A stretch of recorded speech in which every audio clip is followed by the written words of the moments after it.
Hello friends, welcome back to our channel maths and science trick and toys. આજના વિડીયોમાં આપણે શીખીશું ધોરણ 8 પ્રકરણ 7 રાશિઓની તુલના, જેનો મુદ્દો છે ગુણોત્તર અને ટકાવારીનું પુનરાવર્તન।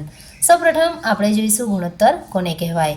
બે રાશિઓની કેટલા ગણાની તુલનાને ગુણોત્તર કહે છે। તો આપણે તેને ઉદાહરણ દ્વારા સમજીએ। અહીં આપણી પાસે કેટલાક ફૂલ છે, તો અહીં 1 2 3 4 5 6 ગુલાબી રંગના ફૂલ છે અને 4 ફૂલ જે છે એ સફેદ રંગના છે। તો સૌપ્રથમ આપણે ગુણોત્તર શોધીશું અને ત્યારબાદ એ ગુણોત્તર પરથી આપણે ટકાવારી શોધીશું। તો અહીં આપણે લખી લઈએ, આપણી પાસે સફેદ ફૂલ 4 છે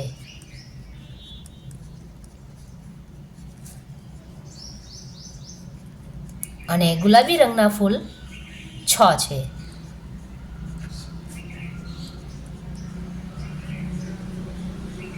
ફરીથી સફેદ રંગના ફૂલ 4 અને ગુલાબી રંગના ફૂલ 6 છે। હવે આપણે સૌપ્રથમ આનો ગુણોત્તર શોધીશું। તો કુલ ફૂલ આપણી પાસે થશે 10। આપણે સફેદ ફૂલનો પ્રથમ ગુણોત્તર શોધીએ। સફેદ ફૂલનો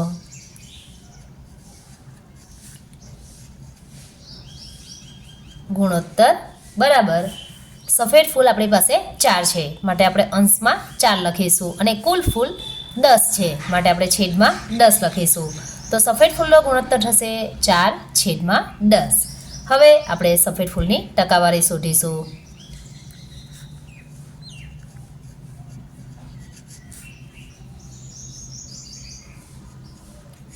તો સૌપ્રથમ જ્યારે ટકાવારી શોધવાની હોય ત્યારે આપણે એનો ગુણોત્તર લખીશું, જે આપણે ઉપર લખ્યો છે 4/10, અને ટકાવારી હંમેશા આપણે 100 પર શોધવાની હોય છે। તો હવે આપણે સાદું રૂપ આપીશું। અહીં આ શૂન્ય કેન્સલ થશે, માટે આપણી પાસે બાકી રહે છે 4/10 બરાબર જવાબ મળશે આપણને 40%। માટે અહીં આપણે જે આ 4 ફૂલો છે એમાં 4 ફૂલની ટકાવારી 40 છે। હવે આપણે ગુલાબી રંગના ફૂલનો ગુણોત્તર શોધીશું।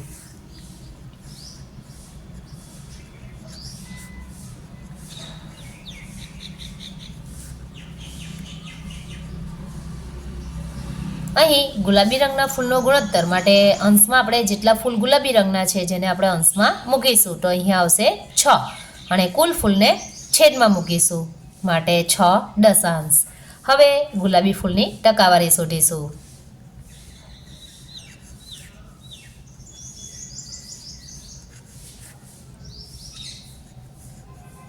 તો ટકાવારી શોધવા માટે આપણે ગુણોત્તર ગુણ્યા 100 કરવાના છે, માટે 6 ગુણ્યા 100।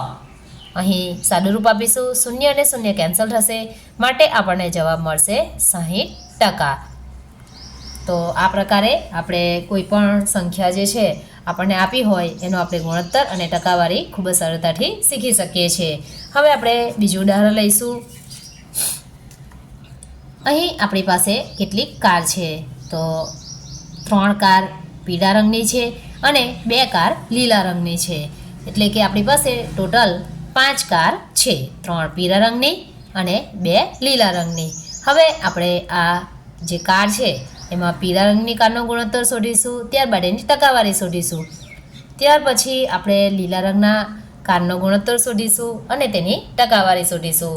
તો આપણે શરૂઆત કરીએ। આપણી પાસે પીળા રંગની 2 કાર છે,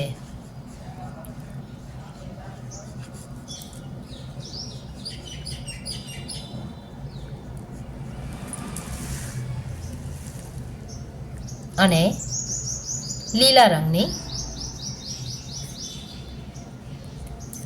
પીળા રંગની 3 મોટર કાર છે અને લીલા રંગની 2 મોટર કાર છે, એટલે કે આપણી પાસે કુલ સંખ્યા બંનેની સરવાળો કરીશું તો 3 અને 5 2 એટલે કે 5 મળે છે। અહીં આપણે જોઈ શકીએ છીએ ટોટલ કારની સંખ્યા 5 છે, માટે અહીં આપણે લખી દઈશું કુલ 5 મોટર કાર। હવે સૌપ્રથમ આપણે પીળા રંગની મોટર કારનો ગુણોત્તર શોધીશું.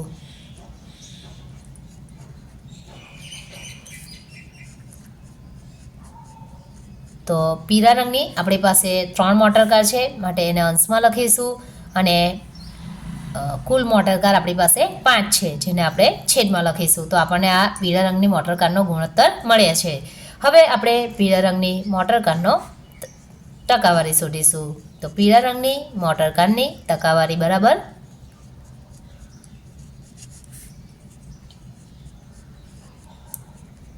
જ્યારે આપણે ટકાવારી પૂછ્યું હોય ત્યારે આપણે ગુણોત્તર ગુણ્યા 100 કરવાનું છે. માટે આપણો ગુણોત્તર છે 3/5 ગુણ્યા 100.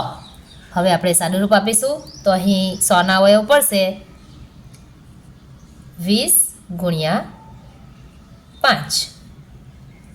એટલે અહીં 5 અને 5 કેન્સલ થશે. બાકી રહેશે 3 ગુણ્યા 20 બરાબર જવાબ મળશે 60%. માટે પીળા રંગની મોટર કાર જે છે એની ટકાવારી છે 60%. હવે આપણે લીલા રંગ માટે સેમ પ્રોસિજર પીળા માટે જે કરી છે એ જ લીલા માટે કરીશું. તો અહીં લખીશું લીલા રંગની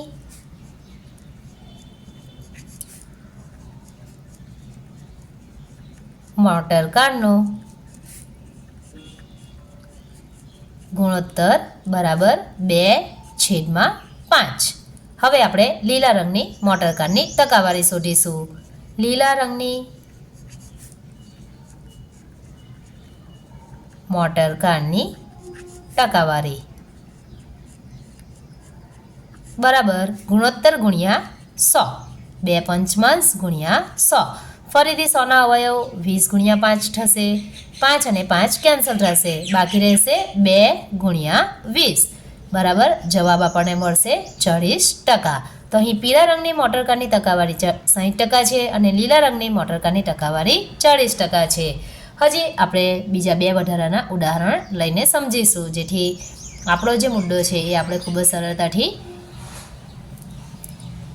હવે અહીં આપણે જોઈ શકીએ છીએ આપણી પાસે કેટલાક દડાઓ છે, જેમાં આ જે દડાઓ લાલ રંગના છે જેની સંખ્યા 18 છે અને જે સફેદ રંગના દડાઓ છે જેની સંખ્યા 6 છે.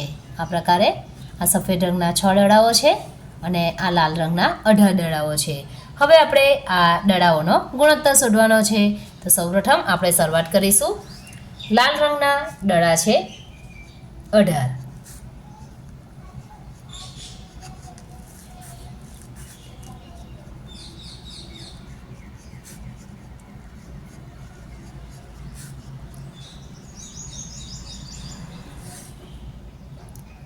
અને સફેદ રંગના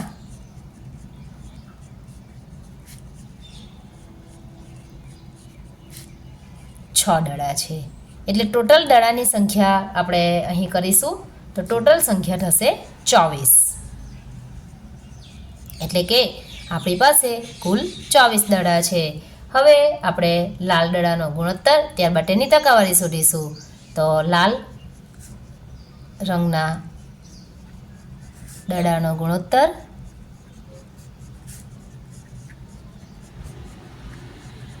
બરાબર લાલ રંગના 18 દડા છે, માટે આપણે અંશમાં ગોઠવીશું 18 અને કુલ દડા 24 છે, માટે અહીં મૂકીશું 24. હવે આપણે લાલ રંગના દડાની ટકાવારી શોધીશું.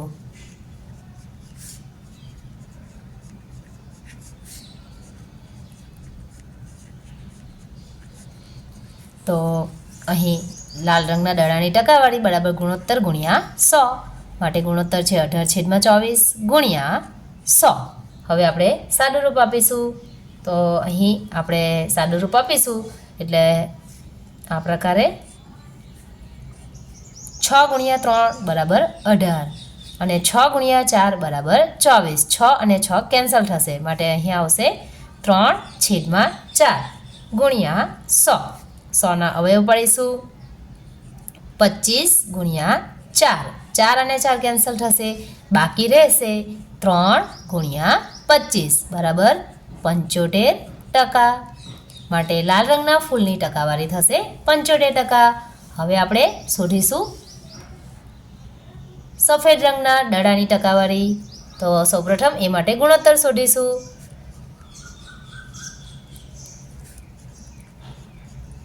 સફેદ રંગના દડાનો ગુણોત્તર બરાબર સફેદ રંગના 6 દડા છે માટે 6/24. હવે સફેદ રંગના દડાની ટકાવારી શોધીશું. સફેદ રંગના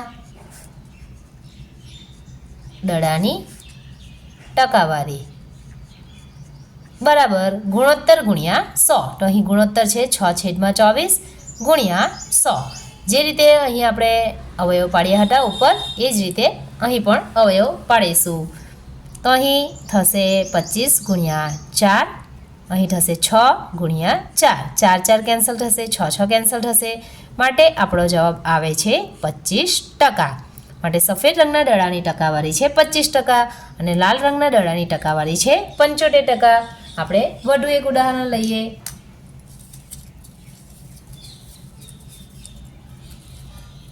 અહીં આપણી પાસે 5 કેસરી રંગની ચોકલેટ છે અને લીલા રંગની કુલ આપણી પાસે 20 ચોકલેટ છે. તો હવે આપણે આ બંને જે ચોકલેટ છે એની ટકાવારી પણ શોધીશું અને ગુણોત્તર પણ શોધીશું. ચાલો આપણે શરૂઆત કરીએ. સૌપ્રથમ લીલા રંગની 20 ચોકલેટ છે, કેસરી રંગની 5 ચોકલેટ છે. તો અહીં આપણે લખીશું લીલા રંગની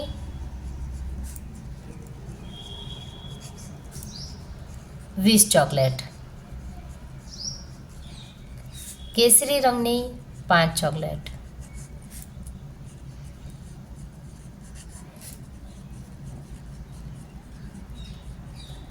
એટલે કે આપણી પાસે કુલ 25 ચોકલેટ થશે. સૌપ્રથમ લીલા રંગની ચોકલેટનો ગુણોત્તર.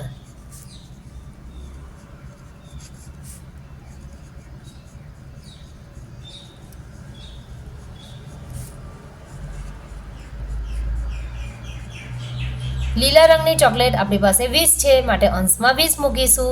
કુલ ચોકલેટ 25 છે, છેદમાં 25 મૂકીશું માટે આપણને ગુણોત્તર મળે છે 20/.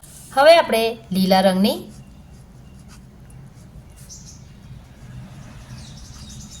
ચોકલેટની ટકાવારી શોધીશું.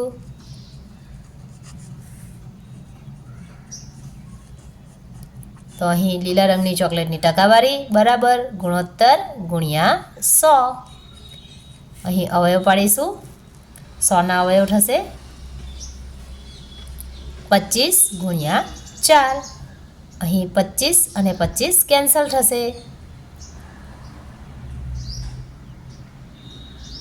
માટે અહીં આવશે 20 ગુણ્યા 4. તો 20 ગુણ્યા 4 બરાબર જવાબ મળશે આપણને 80%.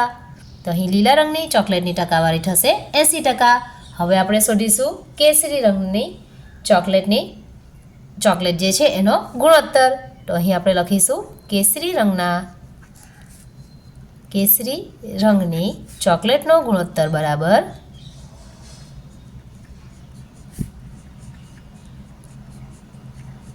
કેસરી રંગની 5 ચોકલેટ છે માટે 5 કુલ ચોકલેટ 25 માટે ગુણોત્તર મળશે 5/25.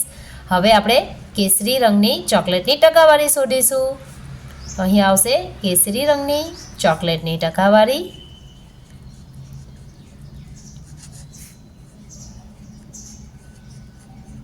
બરાબર જે ગુણોત્તર છે એના ગુણ્યા 100 કરીશું. અવયવ પાડીશું. 25 ગુણ્યા 4 100, 25 અને 25 કેન્સલ થશે માટે અહીં જે અંશમાં બે સંખ્યાઓ છે 5 અને 4 જેનો ગુણાકાર કરીશું. આપણને જવાબ મળે છે 20%. માટે કેસરી રંગના ચોકલેટની ટકાવારી થશે 20%.